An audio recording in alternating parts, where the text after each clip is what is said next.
ಕಬ್ಬಿಣದಿಂದ ಮಾಡಿರುವಂತ ಅವುಗಳಿಂದ ಕಾಲಿಗೆ ಯಾವುದೇ ರೀತಿ ನೋವು ಪೆಟ್ಟು ಅಥವಾ ತಗೋದು ಏನು ಆಗೋದಿಲ್ಲ. ಸೊ ಹೇಳ್ತಿರಲ್ಲ ಇವನ್ನ ಗುರಿ ಮಾಡಿ ಹೊಡಿತಾರಲ್ವಾ, ಯಾಕಪ್ಪ ಅಂತಂದ್ರೆ ಇವನು ಇಡೀ ಗೋಲ್ ಕ್ಷೇತ್ರವನ್ನ ರಕ್ಷಣೆ ಮಾಡ್ತಿರ್ತಾನೆ, ಗೋಲ ರಕ್ಷಕ. ಇಲ್ಲಿ ಸೊ ಯಾವುದೇ ಭಾಗಕ್ಕೆ ಹೋದ್ರೂ ಕೂಡ ಅವನು ಅದನ್ನ ಬಾಲನ್ನ ಕೈಯಿಂದ ತಡಿಬಹುದು, ಬ್ಯಾಟಿಂದ ತಡಿಬಹುದು, ತಲೆಯಿಂದ ತಡಿಬಹುದು, ಬಾಡಿಯಿಂದ ತಡಿಬಹುದು, ಯಾವ ರೀತಿ ಎಲ್ಲಿ ಬೇಕಾದ್ರೂ ಬಾಲ್ ಅವನಿಗೆ ಟಚ್ ಆಗಬಹುದು. ಅದಕ್ಕೋಸ್ಕರ ತಲೆಯಿಂದ ಕಾಲನ್ನು ಕೂಡ ಅವನಿಗೆ ಸೊ ಎಲ್ಲಾ ರೀತಿಯ ಒಂದು ಈ ತರ ಏನು ಸಲಕರಣೆಗಳನ್ನ ಹಾಕಿರ್ತಾರೆ. ಯಾರಿಗೆ? ಗೋಲ್ ಕೀಪರ್ಗೆ. ನಂತರ ಬೇರೆ ಆಟಗಾರರಿಗೂ ಕೂಡ ಕೆಲವೊಂದನ್ನ ಹಾಕಿರ್ತಾರೆ. ಶಿರಸ್ತ್ರಾಣವನ್ನ ಆ ಟೈಮ್ ಹಾಕೊಳ್ತಾರೆ, ನಿಂತಿದ್ದ ಮೇಲೆ ಹಾಕೊಳ್ಳೋದಿಲ್ಲ. ಎದೆ ಕವಚವನ್ನ ಹಾಕಿರ್ತಾರೆ. ಅವನೇ ಹೇಳಿದ ಗೋಲ್ ಕೀಪರು ಎದೆಯಲ್ಲೂ ಕೂಡ ಏನ್ ಮಾಡಬಹುದು, ಆ ಬಾಲ್ ಅನ್ನು ತಡಿಬಹುದು, ಅವನ ಎದೆ ಕೊಡಬಹುದು. ಅದಕ್ಕೋಸ್ಕರ ಏನಾಗುತ್ತೆ, ಎದೆ ಕವಚ, ಆ ಹಾರ್ಟ್ ಇರ್ಬೋದು, ಒಳಗೆ ಇನ್ನ ಅದಂಗೆ ಯಾವುದು ಕೂಡ ಮಸಲ್ ಇರ್ಬೋದು ಅಥವಾ ಬೋನ್ಗಳಿಗೆ ಮೂಳೆಗಳಿಗೆ ಪೆಟ್ಟಾಗ್ತಿರೋ ಹಾಗೆ, ಮೂಳೆ ಮುರಿದ ಆಗ್ತಿರೋ ಹಾಗೆ ಸೊ ಏನಾಗುತ್ತೆ, ಅವನಿಗೆ ಎದೆ ಕವಚವನ್ನ ಕೂಡ ಹಾಕಿರ್ತಾರೆ. ನಂತರ ಕಿಕ್ಕರ್, ಅವನ್ನ ಹೇಳಿದೆ ನಾನು, ಕಿಕ್ಕರ್ ಅನ್ನೇ ಶೂಗಳನ್ನ ನಾರ್ಮಲ್ ಹಾಕೊಂಡಿರ್ತಾರೆ. ಈ ಕಿಕ್ಕರ್ ಗಳನ್ನ ಸೊ ನಾವು ಯಾವಾಗ ಗೋಲ್ ಪೋಸ್ಟ್ ಗೆ ಹೋಗ್ತೀವಲ್ವ ಆಗ ಇದನ್ನ ಕಿಕ್ಕರ್ ಗಳನ್ನ ಹಾಕೊಳ್ತಾರೆ.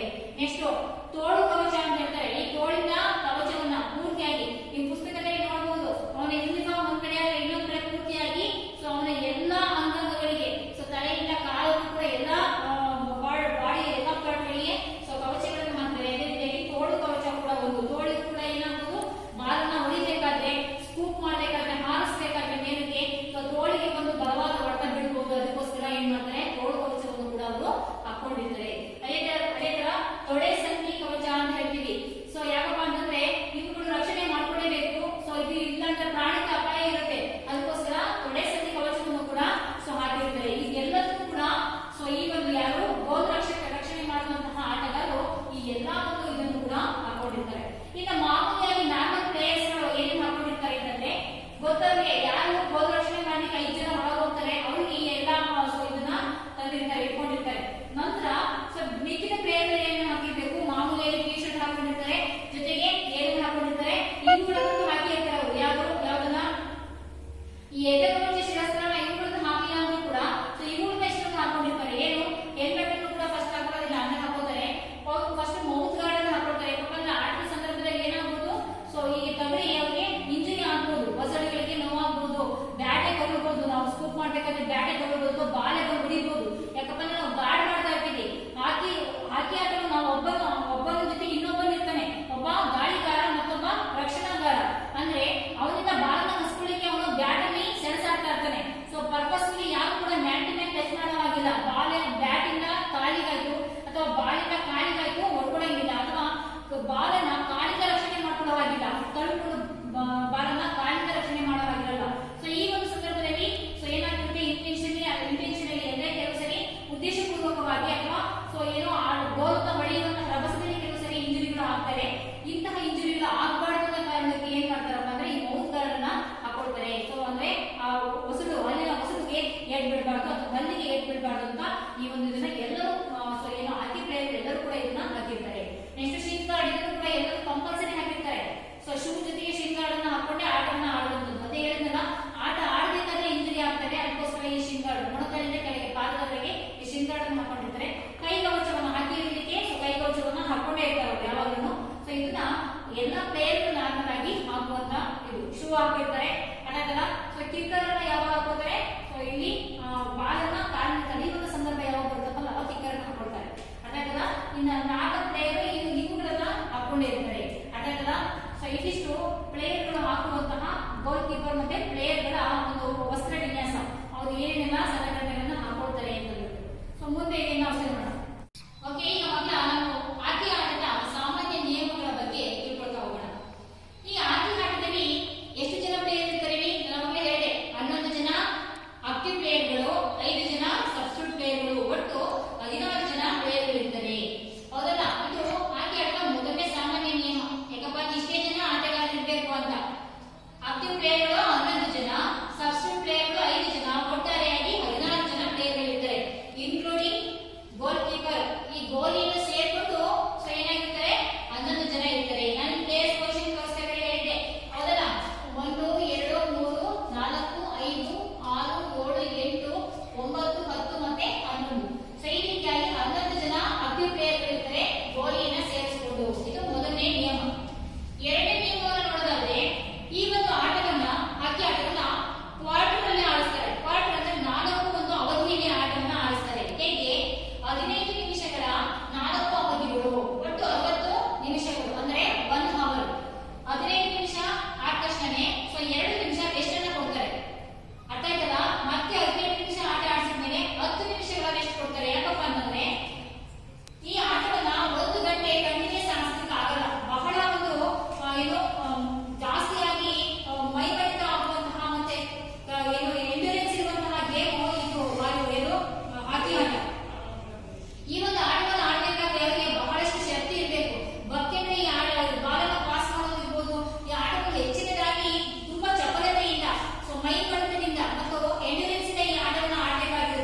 ನಿಯರೆಸ್ಟ್ ಲೈನ್ ಇದೆ. ಇಲ್ಲಿ ಇಂಟೆನ್ಷನ್ ಬೇಕಂತ ತಪ್ಪು ಮಾಡಿದ್ದಾನೆ ಅಂತ ಅರ್ಥ ಅದು. ಅದಕ್ಕೋಸ್ಕರ ಏನ್ ಮಾಡ್ತಾರೆ ಅಂದೇ ಒಂದು ಇದರಲ್ಲಿ ಅವನು ತಪ್ಪು ಮಾಡ್ಕೊಂಡಾಗ ಎ ತಂಡದವನು ಬಿ ತಂಡದವನಿಗೆ ಪೆನಾಲ್ಟಿ ಕಾರ್ನರ್ ಹೊಡೆಯೋದಕ್ಕೆ ಅವಕಾಶವನ್ನು ಕೊಡ್ತಾರೆ. ಇದು ಒಂದು ಅಡ್ವಾಂಟೇಜ್, ಗೋಲ್ ಗಳಿಸಲಿಕ್ಕೆ ಅಡ್ವಾಂಟೇಜ್ ಪೆನಾಲ್ಟಿ ಕಾರ್ನರ್. ಏನ್ ಮಾಡ್ದ ಬಿ ಏನ್ ಮಾಡ್ತಾನೆ, ಇಲ್ಲಿ ನಿಂತ್ಕೊಂಡಿರ್ತಾರೆ ಯಾರು 8 ಜನ ಇರ್ತಾರೆ. ಈ ಟೀಮ್ ಅವರು ಯಾವ ಟೀಮ್ ಅವರು ಬಿ ಟೀಮ್ ಅವರು 8 ಜನ ಇರ್ತಾರೆ ಡಿ ಸರ್ಕಲ್ ಸುತ್ತ. ಅರ್ಥ ಆಯ್ತದ ನಮ್ಮ ಇನ್ನ ಮಿಕ್ಕವರು ಈ ಸರ್ಕಲ್ ಇಂದ ಹೊರಗಿರ್ತಾರೆ. ಅರ್ಥ ಆಯ್ತದ. ಸೊ ಇವ್ರು ಇಲ್ಲಿ ಈ ಒಂದು ರಕ್ಷಣಾತ್ಮಕ ಆಟಗಾರ ಎಷ್ಟು ಇರ್ತಾರೆ, ಇವರು ಅಟ್ಯಾಕರ್ ಅದು ಯಾರು ಅಟ್ಯಾಕರ್. ಇಲ್ಲಿ ಡಿಫೆಂಡರ್ ಎಷ್ಟು ಜನ ಇರ್ತಾರೆ, ಯಾರು ಡಿಫೆಂಡರ್ ಬರೀ 5 ಜನ ಇರ್ತಾರೆ. ಯಾರು ಸೇರ್ಕೊಂಡು ಗೋಲ್ ಕೀಪರ್ ನ ಸೇರ್ಕೊಂಡು 5 ಜನ. ಸೊ ಇಲ್ಲಿ ನಾನು ಹೇಳಿದ್ದೆ ಏನು ಈ ಇವುಗಳನ್ನ ಹಾಕೋಬೇಕಾದ್ರೆ ಹೇಳಿದೆ ನಾನು. ಸೊ ಏನಂತ ಇವುಗಳನ್ನೆಲ್ಲ ಹಾಕೊಳ್ತಾರೆ ಇವು ಅಂತ ಹೇಳಿದೆ. 3, 4, 5 ಇವೆಲ್ಲರೂ ಕೂಡ ಗೋಲ್ ಕೀಪರ್ ಯಾವ ರೀತಿ ಯೂನಿಫಾರ್ಮ್ ಅನ್ನು ಹಾಕೊಂಡಿರ್ತಾರಲ್ಲ, ಗಾರ್ಡ್ಗಳನ್ನು ಹಾಕೊಂಡಿರ್ತಾರಲ್ಲ, ಅಲ್ಲೆಲ್ಲ ಗಾರ್ಡ್ಗಳನ್ನು ಹಾಕೊಂಡಿರ್ತಾರೆ. ಯಾಕಪ್ಪ ಅಂದ್ರೆ ಪರ್ಪಸ್ಫುಲಿ ಇವರು ಜೋರಾಗಿ ಹಿಟ್ ಮಾಡೋದ್ರಿಂದ ಸೊ ಅವ್ರ ಯಾವುದೇ ಬಾಡಿ ಪಾರ್ಟ್ಗೆ ತಗೋಬಹುದು. ಅದಕ್ಕೋಸ್ಕರ ಇವ್ರು ಏನ್ ಮಾಡ್ತಾರೆ, ಕೈಯಲ್ಲಿ ಎಲ್ಲರೂ ಕೂಡ ಹಾಕಿ ಸ್ಟಿಕ್ ಅನ್ನು ಹೇಳ್ಕೊಂಡಿರ್ತಾರೆ. ಸೊ ಎಲ್ಲಾ ಗಾರ್ಡ್ಗಳನ್ನ ಶಿರಸ್ಥಾನದಿಂದ ಕಿತ್ತವರೆಗೂ ಕೂಡ ಎಲ್ಲಾ ಗಾರ್ಡ್ಗಳನ್ನ ಇವರು ಹಾಕೊಂಡಿರ್ತಾರೆ. ಅರ್ಥ ಆಯ್ತಲ್ಲ. ಸೊ ಈ ರೀತಿಯಾಗಿ ಇವನು ಏನ್ ಮಾಡ್ತಾನೆ, ಈಗ ಗೋಲ್ ಪೆನಾಲ್ಟಿ ಕಾರ್ನರ್ ಮಾಡ್ತಾನೆ. ಹೇಗ್ ಮಾಡ್ತಾನೆ ನೋಡೋಣ. ಹಾಗಾದ್ರೆ ಬಿ ತಂಡದವನು ಪೆನಾಲ್ಟಿ ಕಾರ್ನರ್ ಬಾಲ್ ಅನ್ನ ಸೊ ಏನ್ ಮಾಡ್ತಾನೆ ಅಂತಂದ್ರೆ ಫಸ್ಟ್ ಈ ಬಿ ಇಲ್ಲಿ ಇರುವಂತವ್ರಿಗೆ ಪಾಸ್ ಮಾಡ್ತಾನೆ. ಇಲ್ಲಿ ಯಾರಿದ್ದಾರಲ್ಲ ಇವ್ರಿಗೆ ಪಾಸ್ ಮಾಡ್ತಾನೆ. ಈ ಬಾಲ್ ಇಲ್ಲಿ ಹೋದ ತಕ್ಷಣ ಹೊರಗೆ ಬರ್ತಾರೆ. ಅಲ್ಲಿ ತನಕ ಕೂಡ ಈ ಲೈನ್ ಹೊರಗಿರ್ಬೇಕು, ಅರ್ಧ ವೃತ್ತಾಕಾರದ ಹೊರಗಿರ್ಬೇಕು. ಯಾರು 8 ಜನ.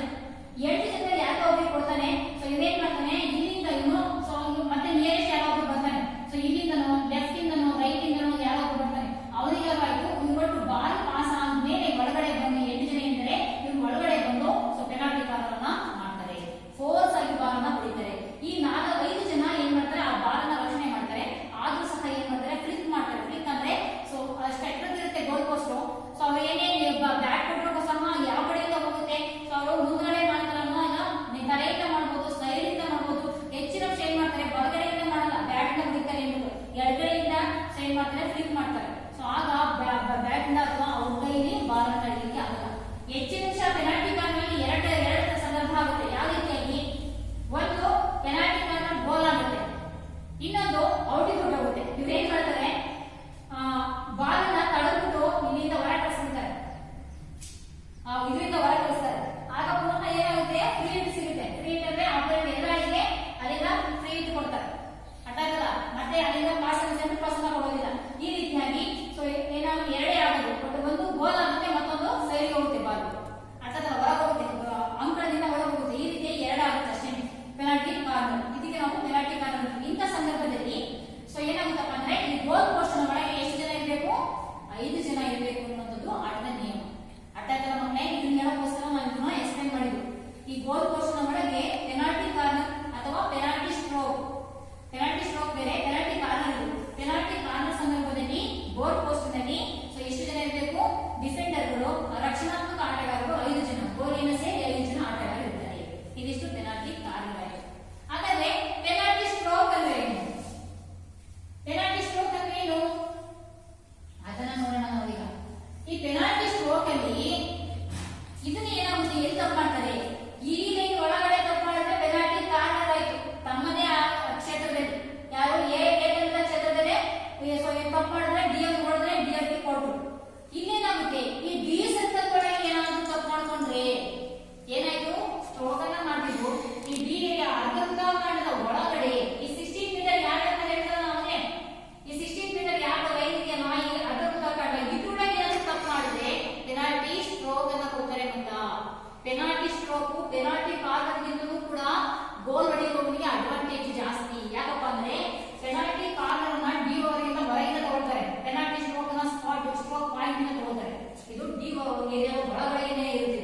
ಇದು ಬರೀ ಜಸ್ಟ್ 4.60 ಮೀಟರ್ ಅಷ್ಟೇ ಇರುತ್ತೆ ಗೋಲ್ ಪೋಸ್ಟ್ ಇಂದ ಈ ಒಂದು ಲೈನ್, ತುಂಬಾ ನಿಯರೆಸ್ಟ್. ಇದರಿಂದ ಸೊ ಇದರಿಂದ ಇನ್ನೂ ಒಂದು ಏನ್ ಗೊತ್ತಾ ಅಡ್ವಾಂಟೇಜ್ ಅಂದ್ರೆ, ಈ ಪೆನಾಲ್ಟಿ ಸ್ಪಾಟ್ ಅನ್ನ ಪೆನಾಲ್ಟಿ ಸ್ಟ್ರೋಕ್ ಅನ್ನ ಹೊಡಿಬೇಕಾದ್ರೆ ಗೋಲಿ ಒಬ್ಬನನ್ನ ಬಿಟ್ಟು ಬೇರೆ ಯಾರು ಸಹ ಇರೋದಿಲ್ಲ. ಇದು ಒಂದು ಆಟದ ನಿಯಮ. ಅದಕ್ಕೆ ನಿಮಗೆ ಎಕ್ಸಾಮಿನೇಷನ್ ಕೇಳಬಹುದು, ಪೆನಾಲ್ಟಿ ಕಾರ್ನರ್ ಮತ್ತು ಪೆನಾಲ್ಟಿ ಸ್ಟ್ರೋಕ್ ಇರುವಂತಹ ವ್ಯತ್ಯಾಸ ಏನು ಅಂತ ಕೇಳಿದಾಗ ನೀವು ಇದನ್ನ ಬರೀಬೇಕಾಗುತ್ತೆ. ಪೆನಾಲ್ಟಿ ಕಾರ್ನರ್ ಸಂದರ್ಭದಲ್ಲಿ ಸೊ ಎಷ್ಟು ಜನ ಆಟಗಾರರಿದ್ದಾರೆ, ರಕ್ಷಣಾ ತಂಡದಲ್ಲಿ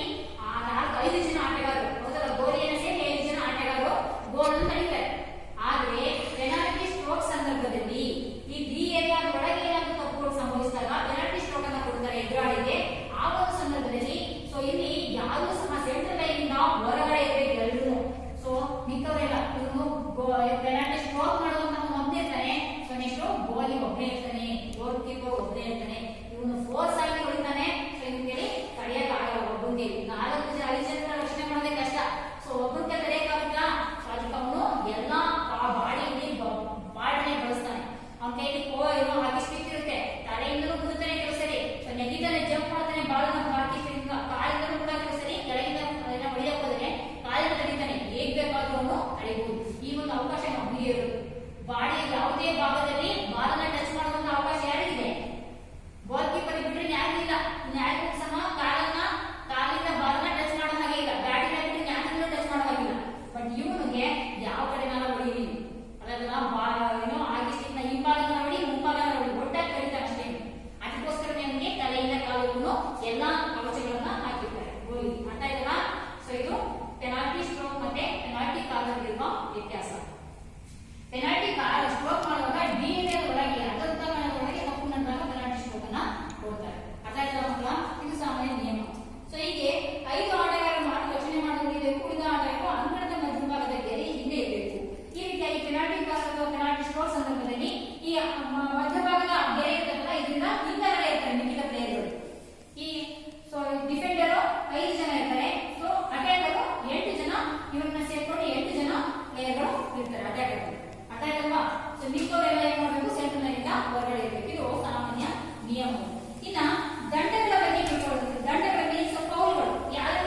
ಒಂದು ಇಂಜುರಿ ಮಾಡಕ್ಕೆ ಅಂತ ಹೋದ್ರೆ ಸೊ ತಕ್ಷಣಕ್ಕೆ ಅವನಿಗೆ ದಂಡವನ್ನ ವಿಧಿಸ್ತಾರೆ, ಅವನಿಗೆ ಫೈನ್ ಅನ್ನ ಹಾಕ್ತಾರೆ.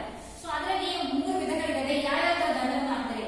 ಉದ್ದೇಶಪೂರ್ವಕವಾಗಿ ಯಾವ್ದಾದ್ರು ತಪ್ಪುಗಳನ್ನ ಮಾಡಿದಾಗ ಅಥವಾ ಮ್ಯಾನ್ ಟು ಮ್ಯಾನ್ ಏನು ಇಂಜುರಿಗಳನ್ನ ಮಾಡಿದಾಗ ಸೊ ಏನನ್ನ ದಂಡವನ್ನ ವಿಧಿಸ್ತಾರೆ ಅಂತ ನೋಡಿದ್ರೆ, ಮೊದಲನೇದಾಗಿ ಹಸಿರು ಕಾರ್ಡ್, 3 ಬಣ್ಣದ ಕಾರ್ಡ್ಗಳಿರುತ್ತೆ.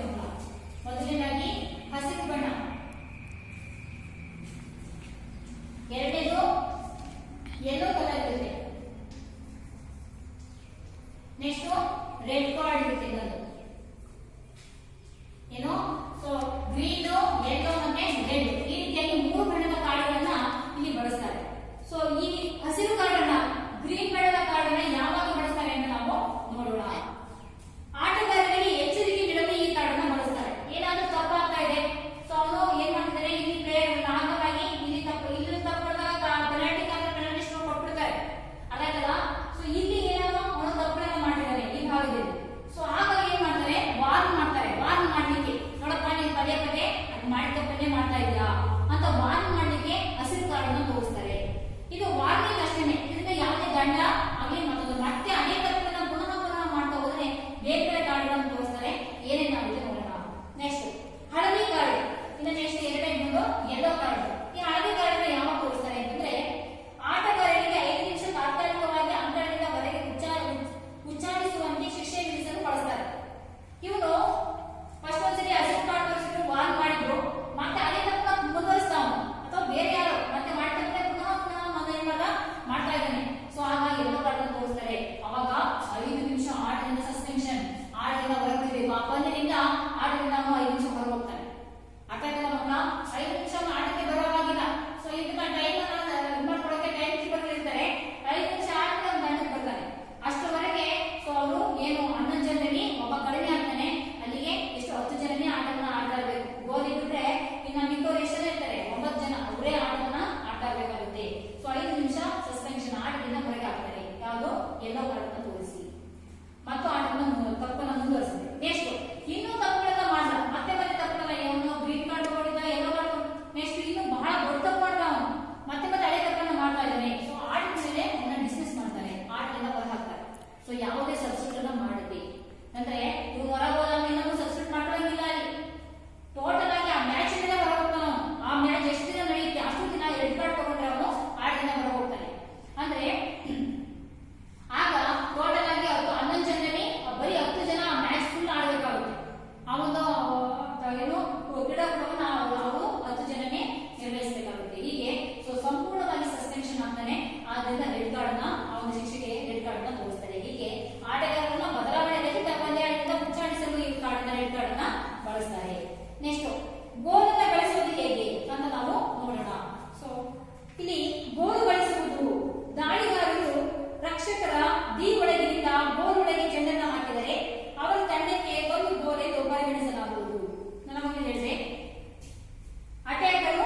ಈ ಮಿಡ್ಫೀಲ್ಡ್ ಎಷ್ಟು ಜನ ಇದ್ದಾರೆ? 3 ಜನ. ಯಾರು?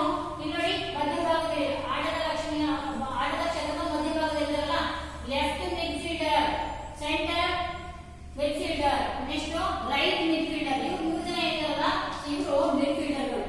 ಸೊ ಇವರಿಬ್ರು ಡಿಫೆಂಡರ್ಗಳು. ಇವರಪ್ಪ ಸೊ ಯಾರು? ಗೋಲ್ ಕೀಪರ್. ನೆಕ್ಸ್ಟ್ 5 ಜನ ಫಾರ್ವರ್ಡರ್ ಇದ್ದಾರೆ. ಎಷ್ಟು ಜನ?